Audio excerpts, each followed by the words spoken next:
Durante 20 anos inteiros, eu cuidei do meu neto Rafael como se fosse meu próprio filho, dando todo o meu amor de avó, toda a minha dedicação incondicional e carinho maternal que uma criança pode receber na vida. Levava para a escola todos os dias de manhã cedo, sempre chegando uns minutinhos antes para conversar com as professoras sobre seu desenvolvimento, ajudava pacientemente com o dever de casa na mesa da cozinha até tarde da noite quando preciso, curava suas feridas com todo o cuidado do mundo quando se machucava brincando na rua com os amigos, consolava com abraços apertados e palavras doces quando chorava por qualquer motivo, comemorava cada conquista pequena, desde a primeira palavra até a primeira nota boa na escola, como se fosse a maior vitória do mundo inteiro. Até o dia terrível e inesquecível em que, no próprio velório dele, quando meu coração já estava completamente destroçado em mil pedaços pela perda devastadora, minha filha Marisa me olhou diretamente nos olhos com lágrimas densas de culpa e arrependimento escorrendo silenciosamente pelo rosto pálido e sussurrou entre soluços as palavras que transformaram minha vida inteira numa mentira cruel. Mãe, por favor, me perdoa, mas preciso te contar a verdade mais dolorosa antes que seja tarde demais. Rafael não era meu filho, como eu sempre disse. Ele era seu filho biológico com papai. Eu menti e fingi ser mãe dele durante todos esses 20 anos para esconder o que realmente aconteceu entre mim e meu pai quando eu era jovem. Oi, meus queridos do coração. Meu nome é Conceição Aparecida Santos, mas todo mundo aqui na minha cidade me conhece carinhosamente como Vó Célia ou Dona Conceição, dependendo do grau de intimidade que cada pessoa tem comigo. Tenho 72 anos de idade, bem vividos, repletos de alegrias inesquecíveis, mas também de muitas tristezas profundas que moldaram cada aspecto de quem eu sou hoje, como pessoa, como mãe, como avó e como mulher que aprendeu a sobreviver às tempestades mais violentas da vida. Nasci e me criei aqui no interior de São Paulo, numa cidadezinha acolhedora e tranquila chamada Itapira, e na minha época de criança e juventude, lá pelos anos 187.950 e 1960, era ainda menor e mais pacata do que é hoje. Um lugar abençoado onde todo mundo se conhecia pelo nome, onde as portas das casas ficavam abertas o dia inteiro sem medo e onde as famílias se ajudavam umas às outras nos momentos mais difíceis da vida, formando uma verdadeira comunidade unida pelo amor ao próximo. Antes de começar a compartilhar com vocês essa história que me custa lágrimas abundantes toda vez que preciso relembrar cada detalhe doloroso, uma história que mexe com o mais profundo da minha alma e que durante muito tempo preferi manter trancada no fundo do meu coração. Quero fazer um pedido muito especial que vem do mais sincero dos meus sentimentos. Se inscrevam no canal Dor de Vó e ativem aquele sininho dourado das notificações que aparece ali do lado do botão vermelho. Isso me dá uma força imensa, uma energia completamente renovada para continuar contando essas memórias dolorosas que talvez possam tocar o coração de alguém que está passando por situações difíceis e se sentindo completamente sozinho e abandonado no mundo. E já aproveitem para deixar aquele like carinhoso no vídeo, porque vocês não fazem a menor ideia de como isso é fundamentalmente importante para que outras pessoas possam encontrar essas histórias de superação, coragem e esperança através do algoritmo do YouTube. Cada like que vocês dão com carinho é como se estivessem mandando um abraço apertado e caloroso para essa velhinha aqui, me dando forças renovadas para abrir o coração sem reservas e dividir experiências que às vezes preferiria manter guardadas para sempre no fundo da alma, longe dos olhares curiosos do mundo. A história que vou contar hoje, com o coração pesado, mas com a consciência absolutamente tranquila de que precisa ser compartilhada para ajudar outras pessoas, é sobre como descobrir o momento mais devastador e doloroso da minha vida inteira, durante o velório do menino que amei como neto por 2 décadas completas, e aquela criança adorável que criei com tanto carinho desde bebezinho, que vi crescer dia a dia diante dos meus olhos, e considerei a luz mais brilhante dos meus olhos e a alegria mais pura do meu coração, era na verdade meu próprio filho biológico, fruto de uma traição absolutamente devastadora e imperdoável do meu marido Roberto com a minha própria filha Marisa, numa situação de abuso que durou meses e que foi escondida de mim através de uma mentira elaborada que durou exatos 20 anos. Uma descoberta tão chocante, tão completamente impossível de processar na primeira vez que ouvi, e até hoje, tantos anos depois dessa revelação terrível, ainda sinto como se meu mundo tivesse desmoronado completamente e sido reconstruído sobre bases totalmente diferentes naquele dia terrível de despedida. Tudo começou no final do ano de 1982, especificamente num domingo ensolarado de dezembro, quando minha filha única e querida, Marisa, que na época tinha exatos 19 anos de idade e estava no auge da juventude e da beleza, apareceu em casa numa manhã que parecia completamente normal, chorando desesperadamente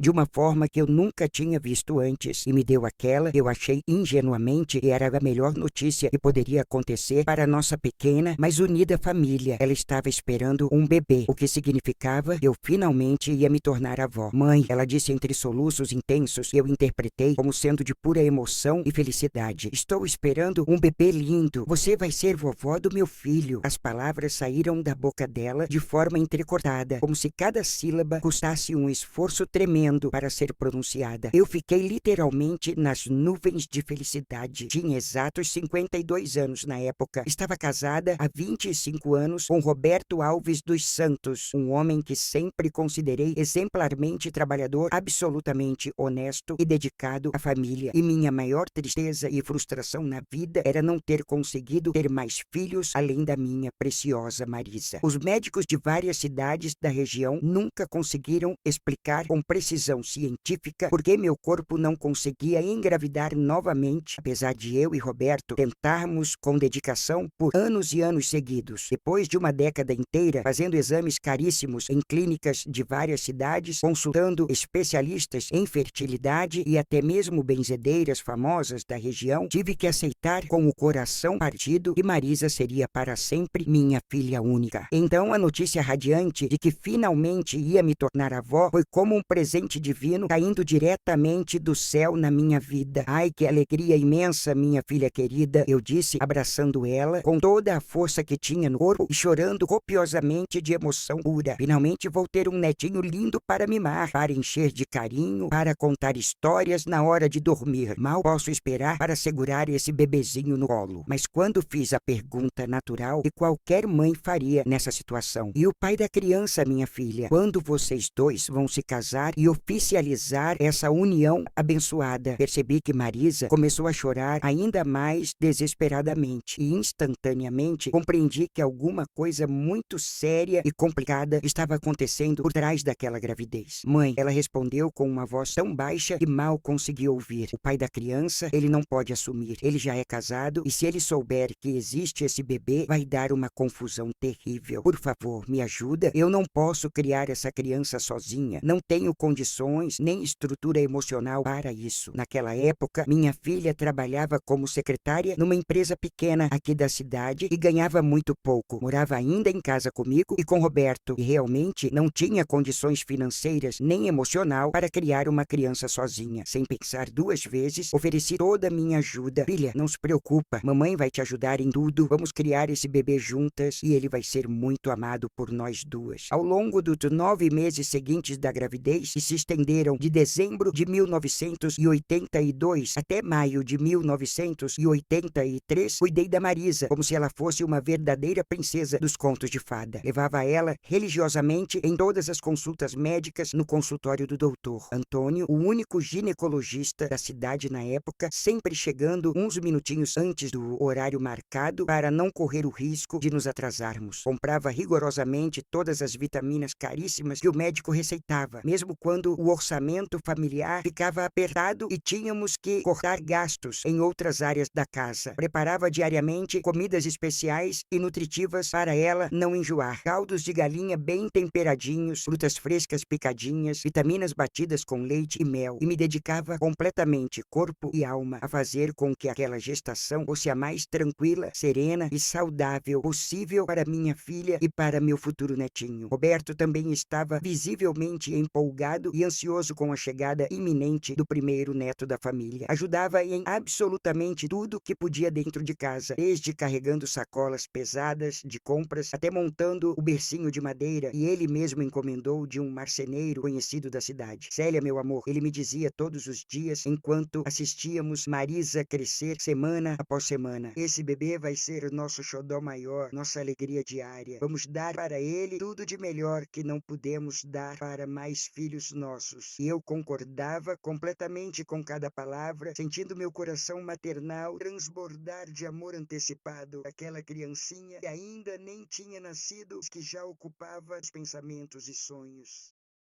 Em 15 de maio de 1983, numa madrugada chuvosa e fria que jamais vou esquecer, nasceu Rafael, um bebezinho absolutamente lindo, de olhos azuis clarinhos como um céu de verão e cabelos castanhos cacheados, e desde o primeiro momento em que o vi no colo da enfermeira, me conquistou completamente e para sempre. Marisa teve um parto extremamente difícil e complicado que durou mais de 12 horas e ficou muito debilitada física e emocionalmente nos primeiros meses após o nascimento. Então, naturalmente, eu assumi a maior parte, na verdade, quase a totalidade dos cuidados intensivos com o bebê. Acordava religiosamente de 2 em 2 horas durante a madrugada para dar mamadeira morninha, trocava fraldas com todo o cuidado e carinho do mundo, cantava cantigas de ninar com minha voz mais doce para ele dormir tranquilinho, levava no pediatra mensalmente para acompanhar o desenvolvimento. Enfim, fazia literalmente tudo que uma mãe dedicada faz por seu filho, sem nem por um segundo questionar ou reclamar dessa responsabilidade total que havia assumido. E Roberto se mostrou o avô mais babão que já existiu. Passava horas brincando com o Rafael, contando histórias, fazendo caretas para o bebê rir. Célia, ele dizia para mim toda noite: esse menino vai ser o nosso xodó. Vamos dar para ele tudo que não pudemos dar para mais filhos nossos. E eu concordava completamente, sentindo meu coração transbordar de amor por aquela criancinha. Quando Rafael completou 1 ano, Marisa anunciou que tinha conseguido um emprego melhor em São Paulo e que ia se mudar para a capital para tentar a vida. Mãe, ela disse, quero deixar o Rafael aqui com vocês. Ele já está tão acostumado, vocês cuidam dele melhor do que eu. E na cidade grande não vou ter tempo nem estrutura para dar a atenção que ele merece. Aunque eu ficasse triste com a partida da minha filha, confesso que fiquei feliz em poder ficar com o Rafael. Ele já era como um filho para mim, e a ideia de criá-lo integralmente me enchia de propósito e alegria. Roberto também ficou empolgado. Agora o Rafael é nosso netinho, só nosso, para mimar e educar direitinho. Marisa visitava Rafael de vez em quando, principalmente nos feriados e férias, mas era claro que o vínculo principal dele era comigo e com Roberto. Ele me chamava de vovó, mas na prática eu era sua figura materna. Roberto era como um pai para ele, ensinando a andar de bicicleta, levando para pescar no rio, conversando sobre futebol quando ficou mais velho. Durante todos esses anos intensos e cheios de amor, uma coisa sempre me intrigou profundamente e me fazia refletir, embora eu nunca imaginasse a verdade terrível por trás dessa observação. Rafael era fisicamente extraordinariamente parecido com Roberto, de uma forma que ia muito além de qualquer semelhança normal entre avô e neto. Tinha exatamente os mesmos olhos azuis penetrantes, o mesmo formato característico de rosto quadrado, a mesma cor de cabelo castanho claro, com aqueles reflexos dourados quando batia sol, o mesmo jeito de sorrir de canto de boca, até a mesma maneira de franzir a testa quando estava concentrado ou preocupado com alguma coisa. As pessoas de toda a cidade sempre comentavam com admiração e surpresa: meu Deus do céu, como o Rafael puxou ao avô Roberto. Parece uma cópia exata do Roberto quando era jovem e solteiro. É impressionante como a genética é forte na família de vocês. Eu sempre ria desses comentários aparentemente inocentes, achando que era apenas uma coincidência genética interessante, mas perfeitamente normal. Dessas que acontecem em muitas famílias onde os netos herdam características marcantes dos avós. É verdade mesmo, eu respondia orgulhosa. O Rafael é igualzinho ao vovô em tudo. Até no jeito de andar e nos gostos, ele puxou ao Roberto. Havia momentos em que, observando os dois juntos, Roberto ensinando Rafael a andar de bicicleta no quintal, ou os dois sentados na varanda, conversando sobre futebol nas tardes de domingo. Eu ficava impressionada com a sintonia natural que existia entre eles. Era como se compartilhassem não apenas características físicas, mas também gestos, maneirismos, formas de pensar e reagir às situações. Que conexão linda entre avô e neto. Eu pensava com o coração cheio de amor e gratidão. É uma bênção ver como eles se entendem tão bem, como se fossem almas gêmeas de gerações diferentes. vocês, gente querida, que está me acompanhando pacientemente nessa história complicada, dolorosa, mas necessária de ser contada. Me façam um favor muito especial neste momento. Me digam nos comentários aqui embaixo de que cantinho abençoado do nosso Brasil imenso e querido vocês estão me assistindo agora, neste exato momento em que nossas vidas se cruzam através dessas palavras. Vocês estão aí em São Paulo, nessa metrópole gigantesca, cheia de prédios altos e movimento constante. Estão aqui no interior paulista como eu, nessas cidades menores e mais aconchegantes, onde todo mundo ainda se conhece. Estão no Rio de Janeiro, nessa cidade maravilhosa, com suas praias lindas e montanhas de tirar o fôlego, ou talvez lá no sul abençoado, no Rio Grande do Sul, Santa Catarina, Paraná, onde o frio aperta no inverno, mas as pessoas têm o coração sempre quentinho, sabe, no Nordeste, querido, essa região forte, extente, Ceará, ainda Centro-Oeste, Sul do Sul, essa capital federal, estão chegando, está encontrando outros corações, estão sozinhos.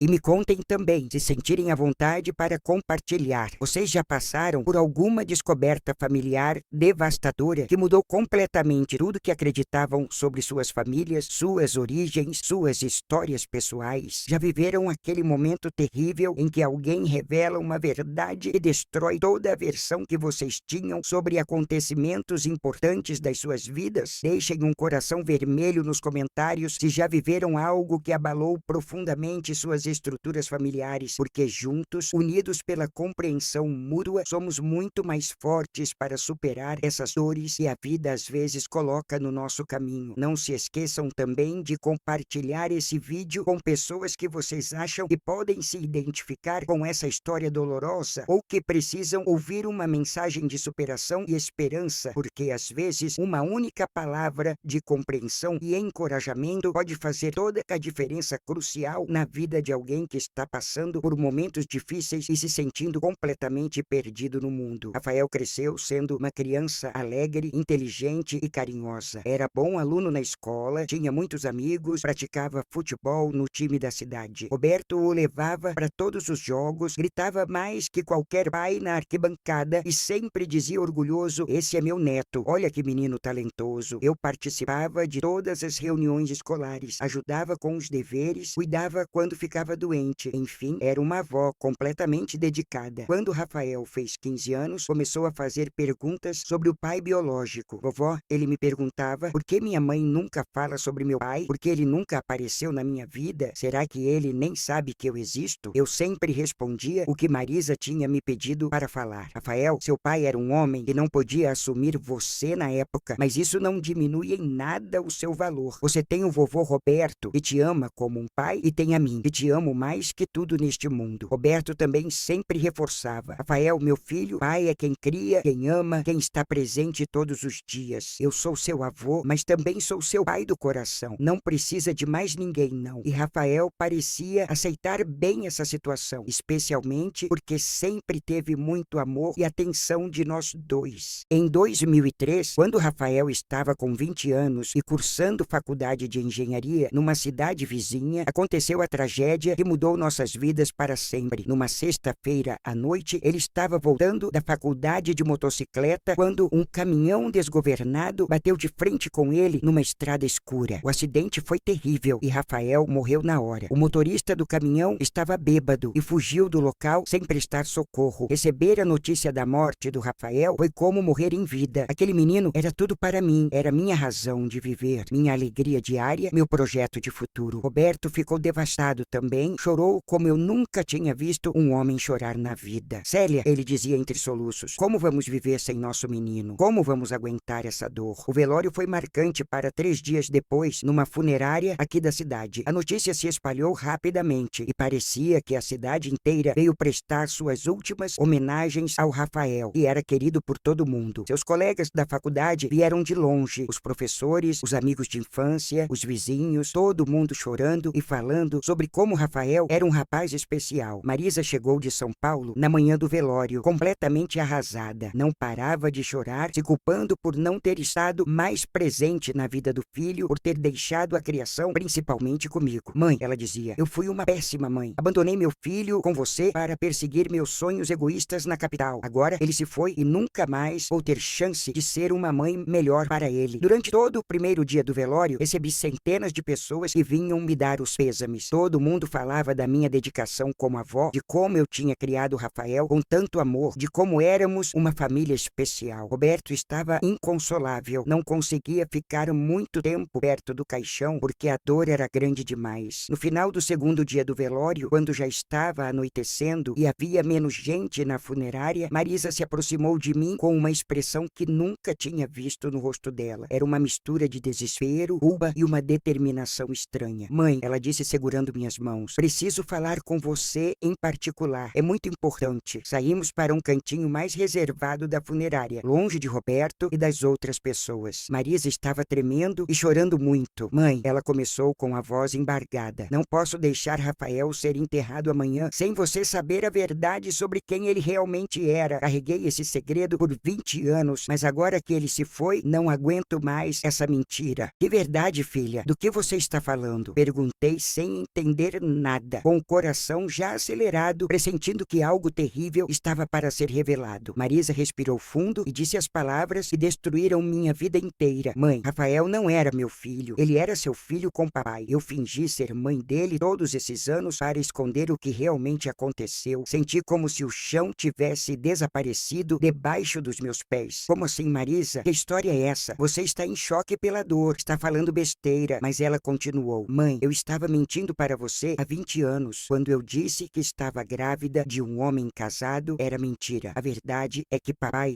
abusou de mim durante meses e Rafael foi fruto desse abuso. Eu tinha 19 anos, mãe. Papai começou a me assediar quando você ia trabalhar no turno da noite no hospital. Primeiro eram só comentários estranhos, depois passou a me tocar de forma inadequada e depois ele me forçou várias vezes. Quando descobri que estava grávida, entrei em pânico. Como ia contar para você que seu marido tinha abusado de mim e que o bebê era filho dele? Eu não conseguia processar o que estava ouvindo. Roberto, meu marido de 25 anos, o homem que eu amava e respeitava, tinha abusado da nossa própria filha. E Rafael, meu neto adorado, era na verdade meu filho biológico. Por que você nunca me contou, Marisa? Por que guardou isso sozinha por tanto tempo? Porque eu tinha medo, mãe. Medo que você não acreditasse em mim. Medo de destruir nossa família. Medo das consequências. Quando Rafael nasceu, papai me fez jurar que nunca contaria a verdade. Ele disse que se eu falasse alguma coisa, ia me expulsar de casa e negar tudo. E como ele era muito respeitado na cidade, achei que ninguém ia acreditar na minha palavra contra dele. Então inventei a história do homem casado que não podia assumir e você aceitou tão facilmente. Quando você se ofereceu para criar Rafael, pensei que era a solução perfeita. Ele ficaria sendo cuidado por você, que era a mãe verdadeira dele, mesmo sem saber. E eu podia me afastar dessa situação terrível e tentar reconstruir minha vida longe daqui. A conversa continuou por horas. Marisa me contou detalhes sobre os abusos que prefiro não repetir aqui, sobre como Roberto a ameaçava para manter o silêncio, sobre como ela desenvolveu depressão e só conseguiu se recuperar quando se mudou para São Paulo e fez terapia durante anos. Durante todos esses anos, ela disse, eu observava vocês criando Rafael com tanto amor e me doía saber que você estava criando seu próprio filho achando que era neto. Várias vezes quis contar a verdade, especialmente quando Rafael começou a perguntar sobre o pai. Mas como destruir a fantasia de uma família feliz que vocês tinham construído? Como revelar que o avô adorado dele era, na verdade, o pai biológico que o havia concebido através de um crime? Naquela noite, depois do velório, confrontei Roberto em casa. Quando contei o que Marisa tinha me revelado, ele primeiro negou veementemente. Célia, nossa filha, ela está em choque pela morte do Rafael. Ela está inventando essas coisas terríveis para lidar com a culpa de ter sido uma mãe ausente. Você vai acreditar nessa loucura. Mas quando insisti e disse que queria a verdade, Roberto finalmente desmoronou e confessou tudo. Célia, ele disse chorando, eu fiz uma coisa terrível com a Marisa quando ela era jovem. Eu estava passando por uma fase difícil, bebendo muito e cometi um erro imperdoável. Quando ela engravidou, nós dois decidimos guardar segredo segredo para não destruir nossa família. Você decidiu? Gritei furiosa. Ela era uma menina de 19 anos e você abusou. Ela não decidiu nada. Ela foi vítima. E eu passei 20 anos da minha vida criando meu próprio filho, achando que era meu neto, vivendo uma mentira completa. Roberto tentou se explicar, disse que se arrependia todos os dias e amava Rafael como filho, mas que tinha medo das consequências se a verdade viesse à tona. Célia, eu sabia que você era a mãe verdadeira dele e que estava dando para ele todo o amor maternal que ele merecia. Pensei que era melhor assim e Rafael crescesse feliz sem saber da verdade sórdida sobre sua origem. Aquela foi a noite mais longa da minha vida. Enterrei meu neto Rafael no dia seguinte, sabendo que estava enterrando meu próprio filho, uma criança que eu tinha gerado sem saber, que tinha criado sem saber a verdade, que tinha amado intensamente, mas de uma forma completamente diferente do que deveria ter sido. Nos meses que se seguiram, minha vida virou de cabeça para baixo. Não conseguia mais olhar para Roberto sem sentir nojo e traição. Não conseguia mais viver na mesma casa onde minha filha tinha sido abusada e onde eu tinha sido enganada por 2 décadas. Pedi o divórcio e me mudei para uma casa pequena do outro lado da cidade. Marisa e eu passamos por um processo longo e difícil de reconstrução do nosso relacionamento. Ela me explicou que tinha mentido não por maldade, mas por uma situação impossível que uma menina de 19 anos não sabia como resolver. Mãe, ela dizia, eu sempre sonhei em contar a verdade para você, mas tinha medo de destruir o amor que você sentia pelo Rafael. Ele era tão feliz sendo seu neto. E quando ele morreu, ela continuava, percebi que não podia deixar você ir para o túmulo acreditando numa mentira. Você merecia saber que tinha sido mãe dele, e todo aquele amor maternal que você sentia era real e justificado. Rafael teve uma mãe maravilhosa, mesmo sem saber que você era sua mãe biológica. Levei anos para processar toda essa informação e conseguir olhar para trás sem sentir apenas raiva e traição. Fiz terapia, conversei muito com o padre da nossa igreja e gradualmente fui entendendo que Rafael tinha tido uma vida feliz e cheia de amor, independente das circunstâncias da sua concepção e das mentiras que cercaram sua origem. Hoje, 15 anos depois da morte do Rafael, consigo olhar para aqueles 20 anos que passei criando ele com carinho e gratidão. Fui mãe dele de verdade, mesmo sem saber. Dei a ele todo o amor maternal que uma criança pode receber e ele cresceu feliz, seguro, amado, e é o que realmente importa. Roberto morreu 5 anos depois do Rafael, vítima de um infarto. Nunca conseguimos reconstruir nosso casamento, mas nos últimos anos da vida dele consegui perdoá-lo, não pelo que fez com Marisa, isso é imperdoável, mas pelo bem da minha própria paz interior. Carregar raiva e mágoa só estava me prejudicando. Marisa hoje é uma mulher de 60 anos, casada, com 2 filhos e são meus netos verdadeiros. Nosso relacionamento foi reconstruído com base na verdade e no perdão mútuo. Ela se tornou uma mãe maravilhosa para seus filhos e sempre diz que aprendeu comigo como amar uma criança incondicionalmente ao ver como criei Rafael. Às vezes visito o túmulo do Rafael e converso com ele como sempre fiz. Meu filho, eu digo, você foi muito amado na sua vida, de uma forma complicada e cheia de segredos, mas muito amado. Espero que onde quer que você esteja, saiba que teve uma mãe que deu de si para fazer você feliz. Para vocês que estão me ouvindo e talvez tenham passado por descobertas familiares devastadoras, quero dizer que é possível superar qualquer verdade, por mais dolorosa que seja. O que importa não são as circunstâncias da nossa vida, mas o amor que conseguimos dar e receber. Rafael teve 20 anos de uma vida plena e feliz, e isso é o que eu escolho lembrar. E para vocês que são pais, mães, avós, lembrem-se sempre de que nosso papel é amar e proteger nossas crianças acima de tudo. Independente de qualquer segredo familiar, qualquer situação complicada, o amor verdadeiro é o que constrói pessoas saudáveis e felizes. Não se esqueçam de se inscrever no canal Dor de Vó, deixar seu like e compartilhar essas histórias com pessoas que vocês acham que podem se beneficiar. Cada comentário carinhoso que vocês deixam me dá forças para continuar contando essas memórias que doem, mas que podem tocar o coração de alguém que precisa saber que não está sozinho. Um beijo carinhoso no coração de cada um de vocês, meus queridos. Que Deus proteja suas famílias e que vocês sempre encontrem forças para transformar qualquer dor em amor e qualquer mentira em verdade libertadora. Até nossa próxima conversa aqui no Dor de Vó, onde sempre há espaço para mais uma história de superação e esperança.